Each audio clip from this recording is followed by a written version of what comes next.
resté pétrifié, les yeux fixés sur l'application de la Société Générale. À peine 20 minutes plus tôt, j'avais ouvert mon compte d'épargne pour vérifier le solde, 4,6 millions d'euros. C'était l'argent pour lequel j'avais travaillé, que j'avais économisé et investi avec une prudence infinie, alors même que ma famille se moquait de moi en disant que je me croyais supérieur à eux. Maintenant, tout avait disparu, transféré d'un simple clic, et ce n'était pas un accident.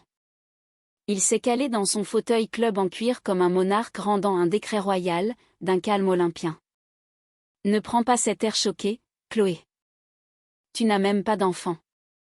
Ta sœur en a 2. C'est une décision familiale. Une décision familiale ? J'ai ouvert la bouche, puis je l'ai refermée. Il n'y avait pas de mots pour exprimer ce que je ressentais, de la rage, un sentiment de trahison, et quelque chose de bien plus froid que les deux réunis. C'est alors que la sonnerie a retenti. Le visage de mon père, Bernard, s'est vidé de ses couleurs. Il m'a regardé comme s'il se souvenait soudain que j'étais bien plus que sa fille effacée. Je n'ai pas bougé. Il s'est levé lentement, avec précaution. Lorsqu'il a ouvert la porte et a vu qui se tenait là, il a murmuré « Oh non, pas vous ». L'homme sur le pas de la porte portait un costume bleu marine impeccable et tenait une fine mallette de cuir. Sa plaque de commissaire de justice brillait sous la lumière du porche. « Monsieur Delacroix ?» a-t-il demandé d'un ton calme mais ferme. « Je viens vous signifier un acte. » La main de mon père tremblait lorsqu'il a saisi l'enveloppe. Je n'ai pas sourcillé. Je savais déjà ce qu'elle contenait car j'avais moi-même déposé la requête quelques heures auparavant. Il a déchiré l'enveloppe, ses yeux parcourant frénétiquement la page. Sa bouche a tressailli lorsqu'il a lu à voix basse « Ordonnance de référé. Saisie conservatoire des comptes. Enquête en cours. Transfert de fonds illicites. » Il a levé les yeux vers moi comme un enfant pris la main dans le sac de bonbons. « Toi » a-t-il commencé, mais j'ai levé la main. Pas un mot de plus. J'ai essayé de raisonner avec toi pendant des années. Quand tu m'as exclu des investissements familiaux, je me suis tue. Quand tu te moquais de mon petit appartement dans le 11e arrondissement, j'ai encaissé. Mais vider mon compte personnel pour enrichir ma sœur, c'est franchir une ligne que l'argent ne peut plus effacer. Et maintenant, c'est à mon tour de jouer. J'espère qu'elle appréciera l'avenir que tu lui as acheté, car le tien vient de devenir très compliqué. Il s'est effondré sur sa chaise, l'ordonnance tremblant entre ses doigts, et ce n'était que le début. Le lendemain matin, tous les comptes de mon père étaient bloqués. Le responsable de la conformité de la banque a confirmé l'alerte d'urgence que j'avais déclenchée. Il n'était pas préparé à cela, mais moi, je l'étais. Chaque document qu'il avait falsifié, j'en avais une copie. Chaque retrait effectué sous mon nom était tracé et horodaté. J'avais passé des années à apprendre comment le pouvoir fonctionnait dans l'ombre. Des nuits de révision en faculté de droit à Assas, des séminaires de finance le week-end, préparant mon propre doctorat de vengeance silencieuse pendant qu'ils riaient tous de moi. Ma sœur, Léa, a appelé à 8h13 précises. « Qu'est-ce que tu as fait ?» Papa panique complètement. La maison de campagne est sous surveillance, son entreprise est gelée, et il dit que tu menaces de nous traîner en justice. Je n'ai pas répondu tout de suite. Je l'ai laissé parler, pleurer, mentir. Tu ne comprends pas, Chloé, il essayait juste de m'aider. On ne savait pas que c'était ton argent, il disait que tu ne te souciais pas de la famille. La famille encore ce mot. J'ai fini par prendre la parole, je me soucie de la famille, Léa. C'est pourquoi je vous donne une semaine pour tout rendre. Jusqu'au dernier centime. Et si on ne le fait pas ? A-t-elle lancé avec agressivité. J'ai souri. J'ai arrêté de jouer la fille discrète. Alors le tribunal verra tout. J'ai raccroché. Je n'avais plus besoin de leur approbation. J'avais quelque chose de bien plus fort, des preuves. Cet après-midi-là, je suis entré dans le bureau de mon père à la Défense sans prévenir. La réceptionniste avait l'air stupéfaite, comme si elle voyait un fantôme. « Est-ce qu'il sait que vous venez ?» a-t-elle chuchoté. « Non, et ne le prévenez pas. » J'ai poussé la porte en verre dépoli. Il était en plein appel, aboyant des ordres, le visage rouge de colère et de désespoir. Dès qu'il m'a vu, il s'est figé. « Bernard, ne te lève pas », ai-je dit en posant une épaisse enveloppe marron sur son bureau. À l'intérieur se trouvait la documentation complète de mon compte de fiducie, celui qu'il avait vidé, incluant la preuve juridique que son nom avait été retiré en tant que mandataire 2 ans auparavant. Il n'avait aucun pouvoir légal, ce qui signifiait qu'il ne m'avait pas seulement trahi, il avait commis une fraude bancaire aggravée. Ce n'est plus seulement une affaire de famille, lui ai-je dit. C'est une affaire pénale. Sa mâchoire s'est contractée. Tu n'oserais pas. C'est déjà fait. Le sang a quitté son visage. Je ne voulais pas en arriver là, ai-je continué, plus calme que je ne l'aurais cru. Mais tu as brisé quelque chose que tu ne sais pas réparer. Et pour une fois, ce n'est pas toi qui choisis la fin de l'histoire. Il n'a rien dit. Il ne le pouvait pas. Je suis sortie. Alors que j'entrais dans l'ascenseur, je l'ai entendu appeler mon nom, non pas comme un père, mais comme un homme ayant enfin peur de sa fille. Le soir même, la nouvelle du gel des avoirs avait atteint le conseil d'administration. Delacroix Patrimoine, sa fierté et son héritage, faisaient l'objet d'un audit immédiat. Les appels ont commencé, d'abord son avocat, puis son comptable, puis un ami de la famille qui m'avait ignoré lors du dernier dîner de Noël. Maintenant, ils voulaient tous me parler, mais je ne répondais pas. Au lieu de cela, j'ai conduit jusqu'à mon ancien quartier, celui qu'il refusait de visiter depuis que j'y avais acheté mon premier appartement.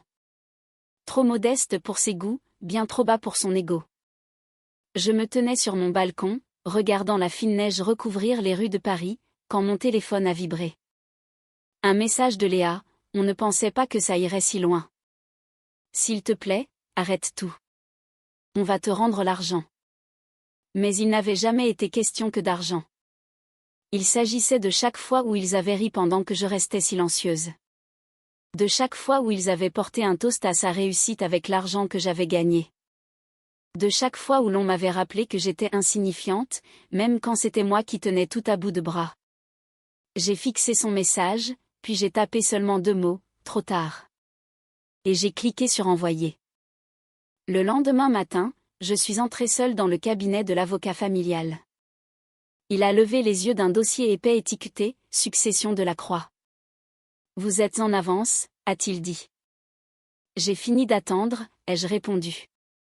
Il m'a désigné le fauteuil en face de lui, mais je ne me suis pas assise. Au lieu de cela, j'ai posé une attestation notariée sur la table, rédigée avec l'aide de mon propre conseil, affirmant l'abus de confiance, le détournement d'actifs et détaillant chaque transfert horodaté. J'avais construit ce dossier pendant des mois. L'avocat a parcouru les pages, puis a retiré ses lunettes. Vous réalisez que cela pourrait dissoudre l'intégralité du patrimoine familial ?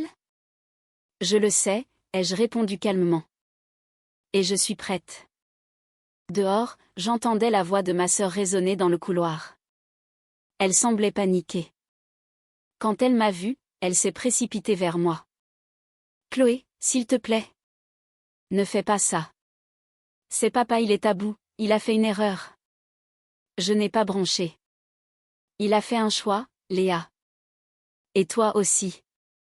Tu es en train de tout détruire. J'ai hoché la tête. Parfois, il faut brûler les fondations quand elles sont bâties sur des mensonges. Elle a essayé de pleurer, de paraître fragile, mais pour une fois, je n'ai pas cédé. Derrière elle, notre père se tenait là, les épaules voûtées, les lèvres tremblantes, et pour la première fois de sa vie, il n'avait plus rien à dire. À la fin de la semaine, la saisie conservatoire était confirmée par le juge. Les 4,6 millions étaient gelés.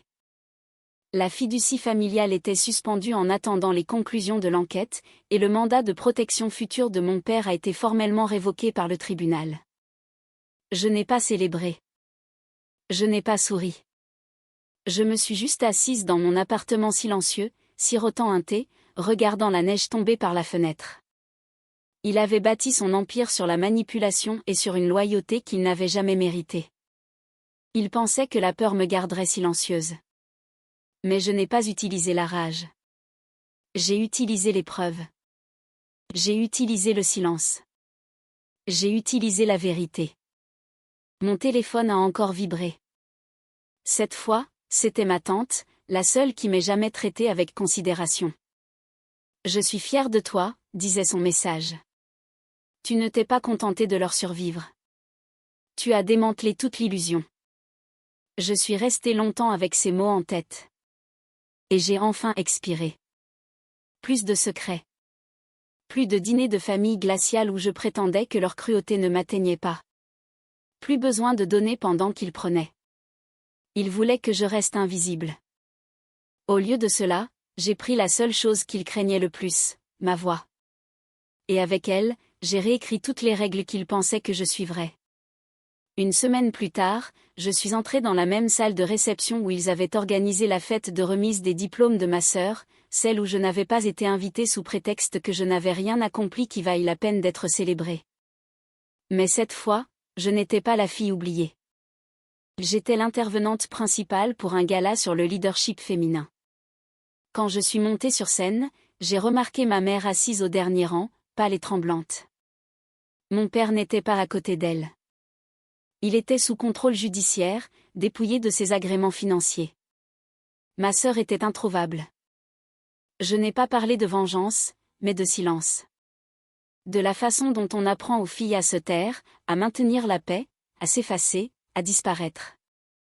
Et comment certaines d'entre nous grandissent en croyant que l'invisibilité est une stratégie de survie. Je leur ai raconté comment j'avais arrêté de m'effacer.